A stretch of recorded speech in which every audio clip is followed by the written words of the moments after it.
Hi, I'm Joe Richardson and today I'm going to be showing you how I make abstract paintings whilst working from observation.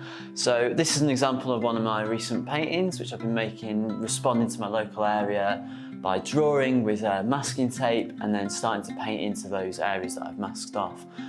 A lot of my paintings have been inspired by artists such as Amy Silman, Richard Devencorn and a little bit of Ellsworth Kelly with the kind of hard edges. So just to introduce some of the materials I'll be using today, I've got my primed canvas, my sealed canvas which I made in a previous video.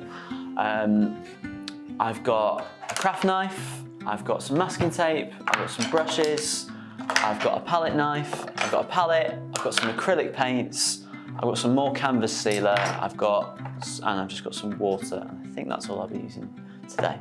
The starting point of painting like this for me is I start to look around the room and I'm looking for shapes. So immediately I can see a sort of circular shape over here, I can see the outline of a chair, and I'm going to use my masking tape as my pencil. So instead of drawing everything out, I'm going to sort of respond quite directly to what I see and using the masking tape as my drawing tools. I start with having quite straight lines, but this is where the knife that I'm using is going to come in handy later. Be careful with these because they are very sharp. It's got this lovely kind of curved form, so I might, similar to how you might draw with a pencil and you sort of measure the angles, I'm going to do the same with the chair. So I'm trying to use my eyes as much as the tool to measure the angles and get those as precise as I can. The next step is to take my knife and I'll draw into the tape. I'm trying to keep that line even all the way through so I can peel away the tape.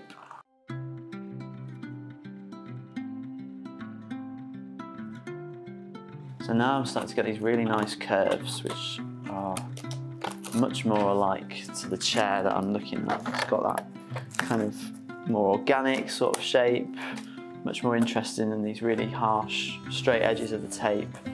And this is where the drawing element starts to come in. So I'm using different materials but in exactly the same way as I would have drawn with a pencil or a pen or even a paintbrush. I'm going to put a big circle kind of just in this section here to start with. So I'm just going to tape off a rough area of where that sort of circular shape could be. So at the moment it doesn't look like a circle at all, and with the abstract nature of this you can be playful. It doesn't have to be a perfect circle. I could draw around this and get that perfect circle if I wanted to. You can use the tools in your environment, but I like my paintings to be a bit looser and to have these kind of more organic kind of forms, because the angle it's on, it's not a perfect circle, it's kind of skewed, so I'm looking at the perspective that I'm actually looking at the object from. I'm getting these lovely sort of curves here. So again, using the knife.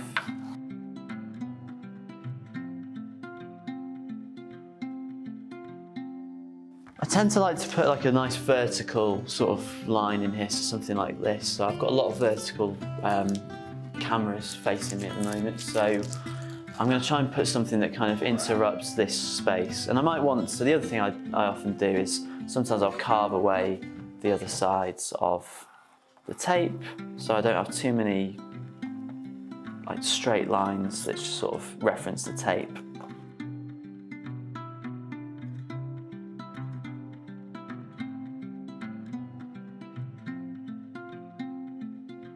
So I'm using both the sharp side of the knife and the flat side just to pick it up.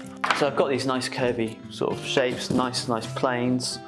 But sometimes I like to put in like a nice vertical line just to kind of break it up, or this kind of more sort of expansive line. So I'm using a lot of planes at the moment, but it'd be nice to have that kind of line work coming in like this, and I might want to think, well, where could that cut in? So measuring that angle with the tape, so if it was direct, that'd be a 90, but sort of twisting it, using my eye to angle it, which is a technique that's often used in life drawing or other types of drawing.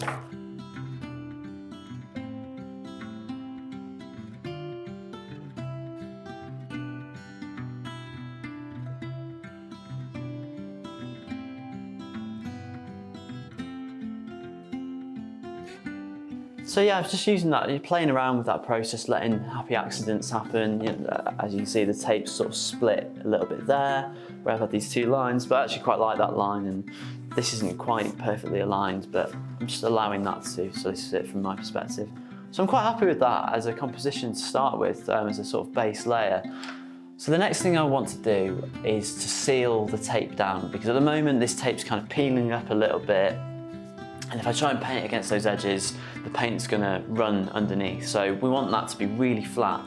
So we're gonna use canvas sealer, which is what we use to put on the base of the canvas to allow colours to sit on top of it and for them to be really bright. But it can also be used to seal the edges of the tape. So we're gonna take some canvas sealer, not too much. I'm going to get a little bit of water.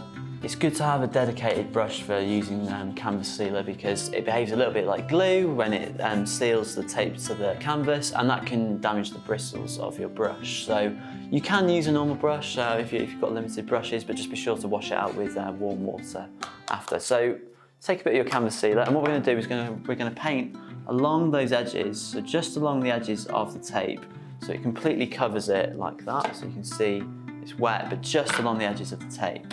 So whilst you're waiting for your tape to dry, you can start thinking about mixing your colours. So you're going to want some blue roll and your palette knife and your paints. So I'm going to use my palette knife. I try to mix with my palette knife to keep my brushes nice and clean. So I'm going to mix these together so you can see what kind of nice yellow I can get. So I like to keep my colours quite limited as a starting point, so I'm not working with too much. So I've got this kind of grey, a kind of pinky, orangey tone, slight, which feels a bit more in between. It's not quite as bright as this, not as dark as this, it's somewhere in between. So now I want to start to think about where I want to put those colours. For some reason I'm quite drawn to this area. So at the moment I'm not using any water, I'm just going straight on with the paint. And as you can see already, because I haven't painted my canvas white in this case, the colours will start to seep into the canvas, so you might want to do multiple layers. I quite like that colour of the exposed, it's called exposed canvas when it hasn't been painted white.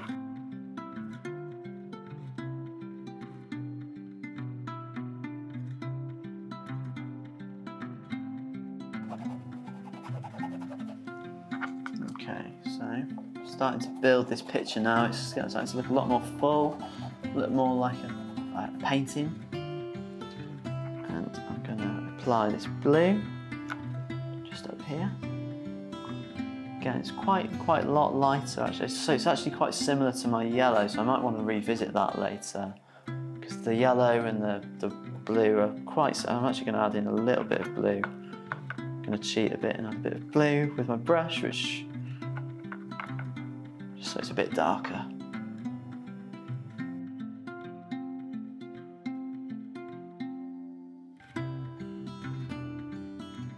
Paint those edges so it meets the side of the tape there. Forgot to paint around with the yellow, which I can do later.